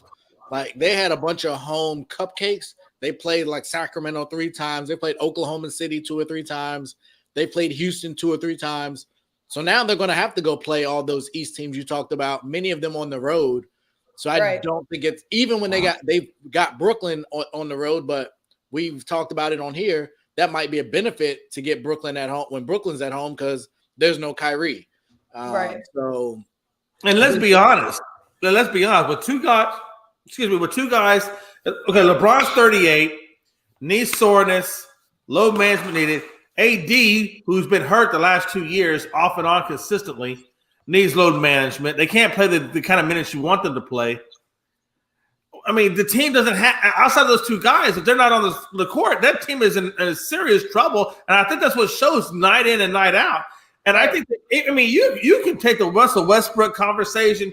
You can take the cohesive conversation. You can take all these conversations and just throw them out the window and just look at the injury prowess of their 2 number 1 guys. And I think it doesn't look good for them to make it over the longevity. Agreed. Mm-hmm. All right, we're going to move on to our last topic for the night. Savannah, you missed most of this show, man. I wish you would have been here during the conference, right? Matter of fact, before we go, Savannah, when I get to the last question, I'm going to come back to you because I want to get your picks on record before we take off tonight. But we're going to come back to you on that one. Okay. Let's talk about the last topic for tonight, and I believe, if I didn't disrupt it, it was going to be the Wizards blow a 35-point lead. Is Ty Lue the best coach in basketball? And I'm going to say no. But I think he's a good coach. I do think he's a coach. I don't think he's the best coach in basketball, but I do think he's a good coach. I don't know and I'm terrible at this. I don't know the coach's name for Memphis, but the coach's name for whoever that is, I think that's just the culture that they're instilling in Memphis is just freaking amazing. And I don't know that guy's name. I wish I should have done more research on this. I apologize. But I have him as the best coach of basketball right now. I think that what they did against the Wizards is impressive. They were down by 30 at the half. It's Taylor Jenkins. Taylor Jenkins, thank you. I appreciate that. Taylor Jenkins, you got my nod right now. Just based on, like I said, what you're doing with Memphis Grizzlies. I mean, I would not be surprised if Memphis winds up in the number 2 spot when it's all said and done. But going back, I just feel like, Ty Lue is a good coach, and the Clippers did a hell of a job. But I think the Wizards took the foot off the gas pedal going into the third quarter. And I think that, Bradley Beal thought he was going to get rest in the fourth quarter with that comfortable lead, and it just fell apart on him. And Clippers are a very good comeback team. And if you don't believe me that they're a good comeback team, just go look at the Dallas Mavericks series in the playoffs last year. And I'll regress on that. Ray, what's your opinion of that on the Ty Lue issue? So as someone who lives in the Washington area, I had DraftKings working for me, or I thought. And Reggie Jackson and the LA Clippers starters did not want to play. And so they were getting blown out. I turned the game off, went to watch some other things, other games. And I looked up, I think it was about the start of the fourth quarter, and it got a lot closer. But, teams go on runs, and then they use a bunch of energy. But what I also realized is none of the starters played the rest of the game. So that comeback was based on all bench players. Luke Kennard went nuts. The 2-minute report came out and said that wasn't a shooting foul, but I'm not going to argue that. You blew a 35-point lead. In worst case, it was a tie game or whatever. So for me, as far as basketball, I agree. What Memphis is doing, I think, is great. But what the Clippers are doing with most people can't name a starter on that team. Like, PG's been out for weeks. I'm probably going on months. Kawhi hasn't been there. And I just think they've won some big games. And they're staying competitive. I said it, I don't know, probably a month or two ago on this show. Even at the time, I said the Clippers will end the year with a better record than the Lakers. And they're just barely holding on to that. So hopefully they'll make me out to be true. But I think he's done a fantastic job this year. I agree. I think Memphis would probably win Coach of the Year. But from what I've seen from Ty Lue, granted, he did get Luka in the playoffs, but a lot of that was PG just being awful. I think he is the best coach right now if I had to pick one. But I definitely think there are some other good coaches. But that was just an absolute disaster. And hopefully it'll never happen again. But it is basketball, so we'll see. Hey, yes or no, real quick before Savannah goes. Do you think then, based on what they did, but the fact that they had their bench players in the second half, do you think that the Washington Wizards, and specifically the head coach of the Washington Wizards, gave the Clippers that game by doing that, or do you think the Clippers really, you know what I'm saying? Like, where do you put that? Where do you put the onus on that? Is the win legitimate, or is it basically the coaching of the Washington Wizards is really the issue? That's a player thing. Like, the foul to end the game, like, that's just – I know coaches get a lot of blame and flack for not having teams prepared.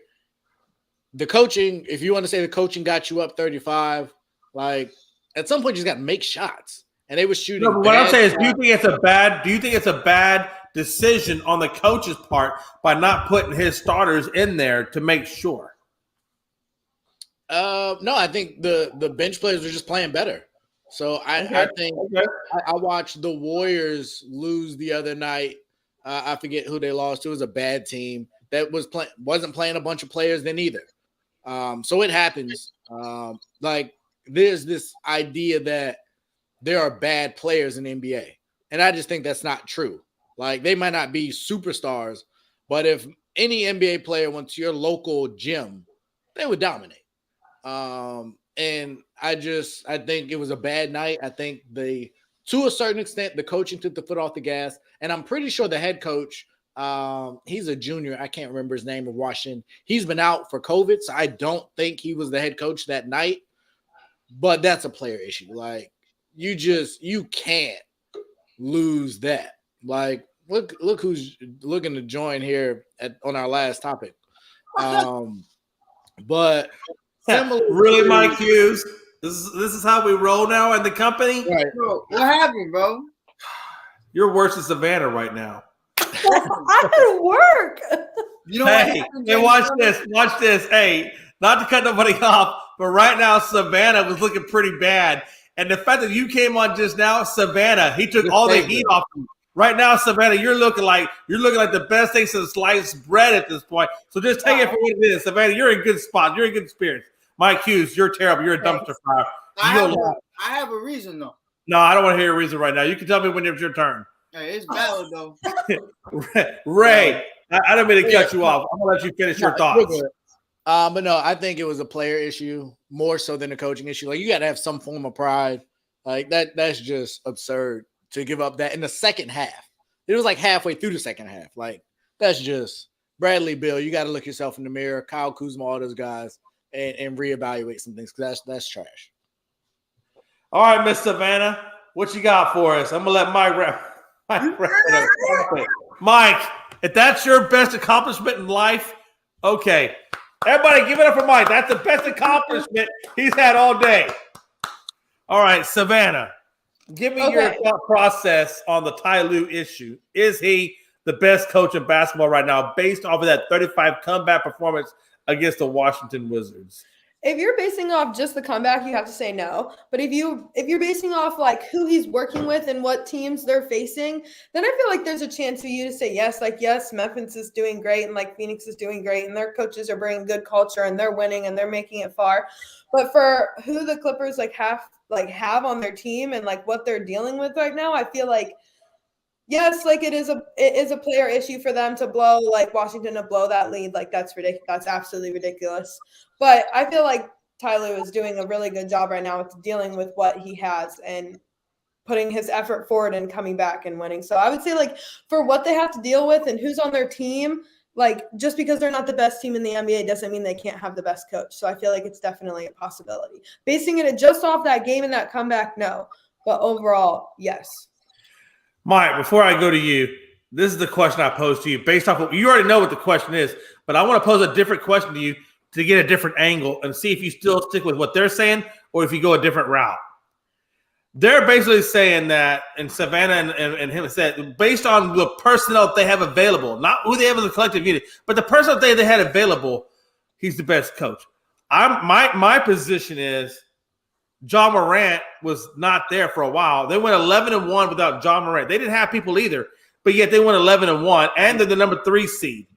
Given what they lost, what do you think about that issue? Is Ty Lue the better one, or do you think somebody else is? I think, I think that's definitely down in Memphis. What they did without Ja is a huge part of it. I also look at Billy Donovan and what he's doing right now with the Chicago Bulls.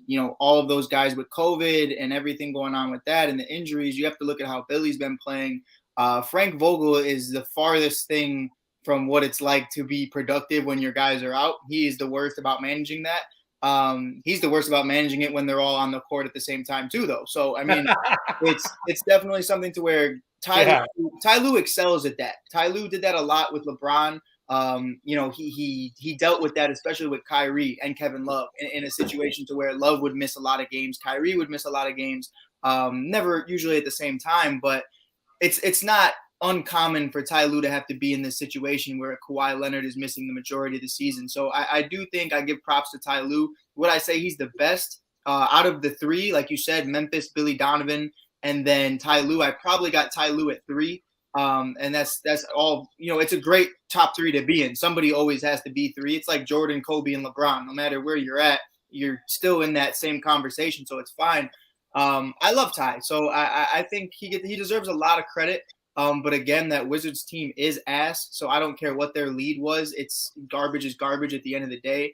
And I don't know why we ever thought that they were going to be anything other than that, because Kyle Kuzma is not. It's Ray and I have had Don't many do that. conversations about this, but it's He's not. not the problem. He's been playing his butt off.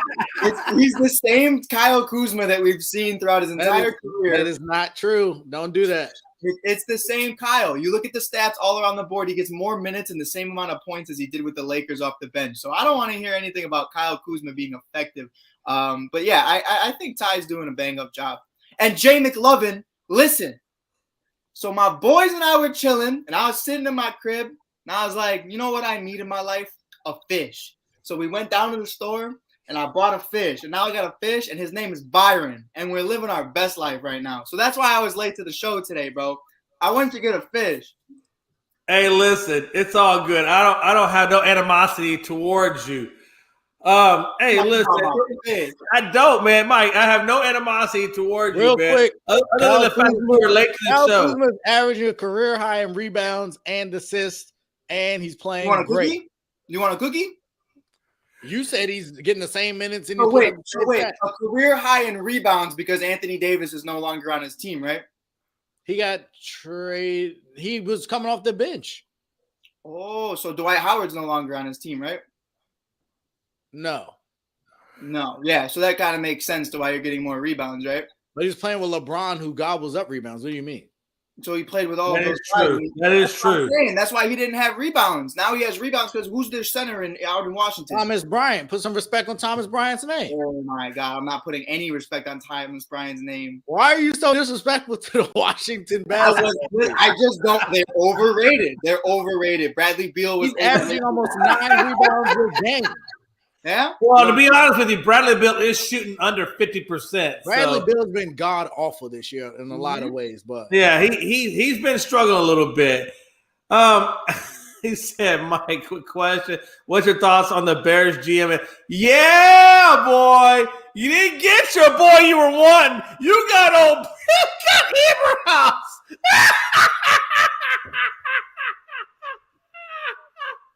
Okay, I won't let you speak on that because I think you need to speak on the guy that you got versus the guy that you wanted. And I turn the floor over to you, Mike. You know, so I was one of the only guys at 1252 ESPN Chicago that said Ryan Poles was the guy. Everyone wanted Ed Dodds. I knew Ed Dodds wasn't going. And he's just going to stay in the Indy as long as he can. But Ryan Poles is the perfect hire. I love Ryan Poles. I love everything he did. He put together the scouting team that got Mahomes, that got Kelsey, that got Hill, so on and so forth. Say what you want. He got Kareem Hunt. That was an amazing draft pick. Absolutely. And until he decided to act a fool, that's what ruined that for him. So that has nothing to do with Ryan Poles. And no one could have predicted that. But at the end of the day, Is it the Chicago curse? Do you think it's the Chicago Bears curse over there? no, I don't think so at all. What I think about this is here's how I view the McCaskies as an ownership. They don't want to take away from what George Halas built, and that's always it being defense, defense, defense. They refuse to shy away from it. I'm not saying it works. I said time and time again, the monsters of the Midway need to be an offensive thought of team. You need to think of the monsters being Justin Fields, David Montgomery, Cole Kmet, Darnell Mooney. No one's afraid. I mean, sure, the quarterbacks are afraid of Khalil Mack, but the offensive coordinators are not afraid to go up against whoever the hell are coming out of Chicago. But Mike, I don't understand it. You got Justin Fields there. Somebody's got to develop kid as he's going along. I'll say this though, Jay. I don't think that the one that they hired will develop him. I think there's so many other guys out there that could develop a Justin Fields, and I think this was absolutely the worst hire that they could have done. I think that's why I'm so happy right now. You watch Hard Knocks and you watch who I call him Elmer's Glue because I can't fully say his name yet consistently. But Matt Elmer's Glue is my guy. Elmer's Flues, Elber, I don't know, whatever. Elberhaus, I think it's Elberhaus or Eberhaus or something like that. It's some bullshit. Don't worry, he won't be there long enough for us to care. But go ahead. It's not Brian Dable though, so I don't care. But at the end of the day, I think he's a great coach. I think he's a great leader. He's a man amongst men. My biggest thing, and I told it to Ray, I told it to everybody in the chat, is it's not going to mean anything unless you bring in a great offensive coordinator. Absolutely. I think that's right now, this is the way I look at it, Mike. This is the way I look at it. And I'm going to steal a line from Invincible. When boy's in the locker room and they say, hey, you spelled my name wrong. And the trainer says to the guy, are you really going to be here long enough? Is it really going to matter? That's the way I feel about Eberhaus right now. Nah, Does it really matter if we say his name correctly or not? Is he going to be there long enough to care? Eberflus is one of those guys I think is going to be here. I think he's great at what he does, and I think he's very underrated. Like ever since he went to the Colts in 2017, they have been top 10 in least points allowed. They're a great defense. What he does is amazing. And coming here with Mac, Quinn just having 19 sacks, 4 against Rodgers. But it's just it comes down to the point though at the end of the day to where I think he's going to be great for this defense. I think the biggest thing you should do right now is get Jim Caldwell to be your offensive coordinator. I think that's the biggest move because you know he already loves Justin Fields. You know he's okay with taking that offensive coordinating role. I just think at the end of the day, like I said, if you don't bring in a proven offensive coordinator, this meant nothing. Right. I guess we're going to have to wait and see if Mike is like cringing and saying fire Eberhaus. And let me be honest with you. Right now he had fire Nagy. For him to put fire Eberhaus and even spell that name is going to be amazing to see in the group chat. At the end of the day, let's get some quick final thoughts. Right now, my final thought is Mike Hughes. Thank you for making it on. I appreciate you, my brother. Thank you for no F-bombs. I think that's got to be a record right now for you that this is your first show with no F-bombs, and let's keep that a trend that keeps on going. Ray, final thoughts. What a hater. My final thoughts. I am excited for this weekend. Yes. Coming off last weekend, I think we are set up to have some great games. I look forward to Monday's show when we can unpack and talk about it. Hopefully the teams that I picked to win will win, but ultimately I just want to be entertained. So I hope everyone has a safe weekend. I hope everybody finds a place that they can enjoy the game. And that's all I got. I will be prime centered on Sunday. Kids, wife better not bother me because it's going down and we're going to see what these quarterbacks do. Mike, final thoughts, brother. I really don't have any, man. I really don't. After today, I'm lost. Yeah, I know you are. You can say all you want about that damn head coaching hire, but I know internally you're just like, damn. Once I get that offensive coordinator, I'll have a real opinion. But if it's some bullshit, I'm not coming on the show for a week. I feel you. Savannah, who has been absent for a very long period of time. Number one, I want to say thank you for coming on the show. It's nice to see you resurrected, healthy, and vibrant. And hopefully you'll stay with us continually going forward because we appreciate you being on the show. I think you bring a lot to it. And having said that, final thoughts. Nothing to do with football because I'm over it because my team lost. I'm thinking about my final thoughts are how the Cavs are succeeding. Like I was going to bring that up earlier because we were talking about coaching and stuff. I don't know how to pronounce his name, but I think he's legit, and I think the Cavs are legit. They're third in the East right now, and that's kind of weird for me to like watch a team that I grew up watching, like with LeBron on it, and LeBron on another team, and them succeeding. That's kind of crazy. And obviously, they beat the crap out of my Bucks team last night, and I was not happy about that. Could never be me. Could never be me. Savannah, being you said that, do you think that Kevin Love is reborn and having a second resurgence from his Minnesota days? It's literally crazy. He looked great last night. So well right now. I'm just saying, hey, it looks like the man's been born again. And how long does he? Well, he can't go from the bench to starting because they got Mobley there, or do they play Mobley? Is there a combination where they play Mobley and Kevin Love at the same time? I don't know. No, there's gonna. I mean, yes, eventually, but not right now. No. I think they do it in phases. Because Mobley plays somewhat closer to the basket, and Kevin Love pretty much is a perimeter player. That's what I'm saying. I see him as a forward playing on the wing, hitting those three balls or whatever, right? I think you would see that a lot more in the playoffs against the Bucks and Miami and against bigger teams. I don't. Think they don't. Yeah, have absolutely. To do that. If you're playing Chicago or someone along those lines, you don't have to do that. Yeah, but even against, to your point, against a Milwaukee, I could see them playing all three with Jared Allen there as well, where they would be super long on that back line because Love can shoot and Mobley's decent enough. His feet are decent enough to guard out there on the wing if he had to. So just know though, Ray, Bobby Portis is giving them buckets at the end of the day, regardless. So I don't care what nobody. Bobby gets buckets on everybody. So Bobby's my dog. Bobby's my boy. Bobby's my best friend. Like he came to Washington and we just let him walk right out the door. I've been a Bobby fan for years. I don't know why he keeps bouncing around. When Bobby broke Mirotich's face in the Bulls facility, I was like, I don't care where that man goes. I'll buy his jersey wherever he Mike, goes. I love how when you speak, you look up as if you're speaking to Ray. Like it's almost like watching the Brady Bunch. I am speaking to Ray. But a man named Brady. And I feel like you're looking up as you sing that damn song. I'm looking for Alice right now in the middle. It's crazy. You know what it is? I just want to say that. I got a new lamp. And is that what you're looking at? Because I really thought you were looking at as if you're speaking to Ray in an upwardly motion. It was new lamp, and I keep looking at it. And I know that makes sense now. I just don't know when it's gonna fall, but I see it shifting. And I'm waiting for it. I know it's gonna break though. I'm gonna be pissed. All right, fellas. Hey, Savannah, any more thoughts? Or are you good? I want to know who you guys picked. I wasn't on the show for that. Oh yes, that's right. I told you we would come back. Right? So right now, I picked Cincinnati versus the Rams. I'm gonna come to you last. Ray picked. No, say your picks, Ray, because I forgot. Dadgummit, I didn't write it down. Chiefs. I got Chiefs and Rams. And I had the Chiefs close 31-28. I had Rams 35-24, I believe. Mike Hughes, who you got in the conference round? Ray went above and beyond to give us Super Bowl, which I wish he would have waited, but that's okay. I love Ray anyway. No. Those are my picks out of the two games. Oh, okay. My bad. Then I'm an idiot. Mike Hughes. Yes, you are. Yes, I know. And but you know what, though? But at least I committed, so be quiet. Foncho to the Jags. No, Byron Leftwich already got that job. Byron. That's what I named my fish. No, I thought they said they flew him out. Is that official? Because I thought they flew Fangio out to Jacksonville. It's like official, but not official. They're weirdos. No, I think that's pretty much. I think you could put that one in the books. If Adam Schefter comes out and says it, I'm pretty sure you could put that in the books. Adam Schefter tore his ACL doing the gritty. I don't think anything. Oh Lord, have mercy.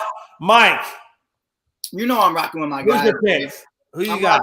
I'm rocking with Jamar Chase the rest of the year, so I'm gonna take the Bengals. I don't care what anybody says. I got you. So you got Bengals and Rams? Much of I got Bengals and Rams. I'm rocking with Stafford. I said it. Yeah, so me and you the same way. We both rocking Bengals and Rams.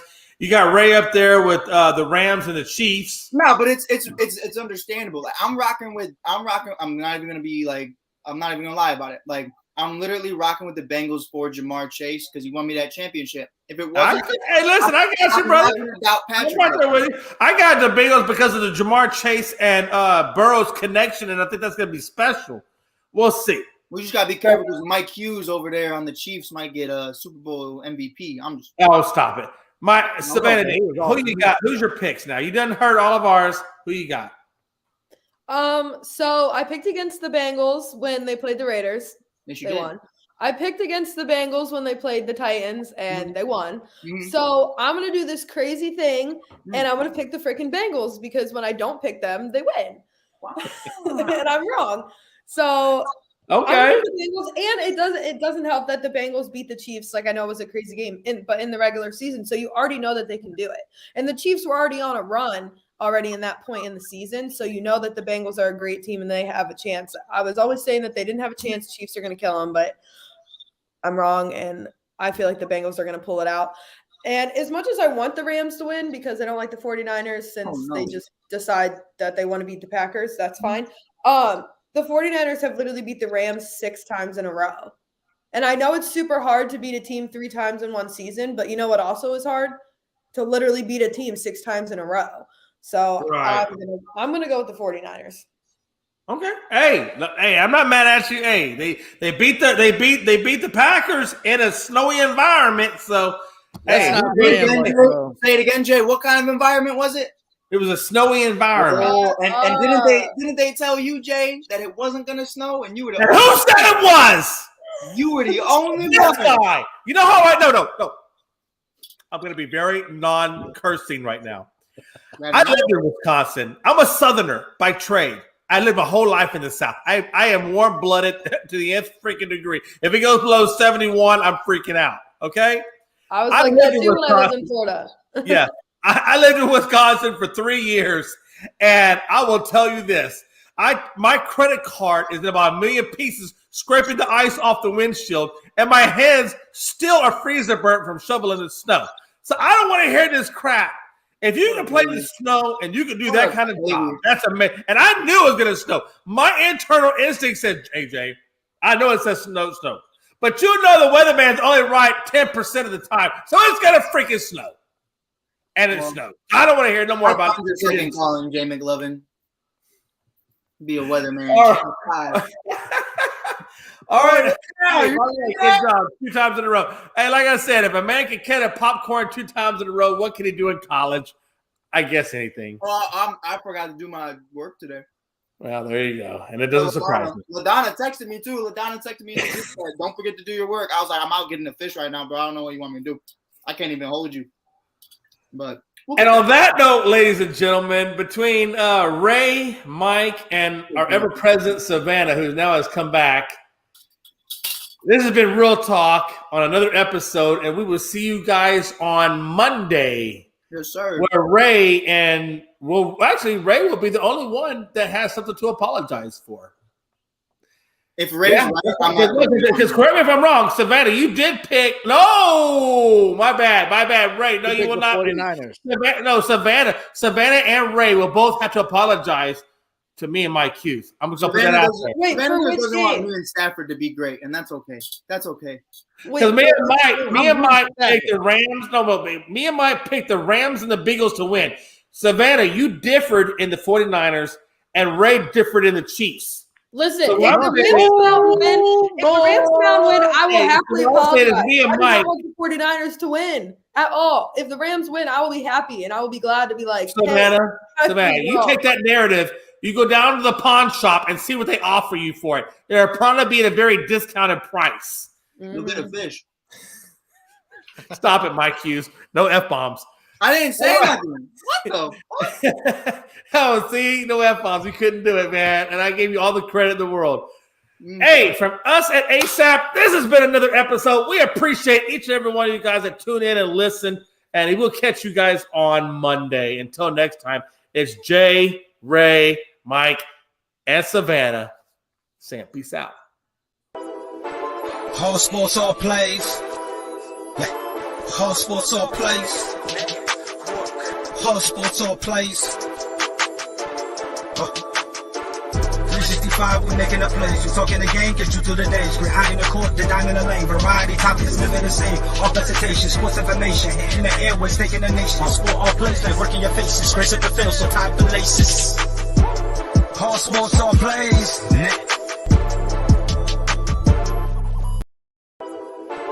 All sports, all plays. All sports, all plays. All sports, all plays. 365, we making up plays. You talking the game, get you through the days. We're high in the court, the dime in the lane. Variety topics, living the same. All presentation, sports information. In the airways, taking the nation. All sport, all plays, like working your faces. Grace at the field, so tie the laces. All sports, all plays. All sports, all plays. We on top of our game. All sports, all plays. All sports.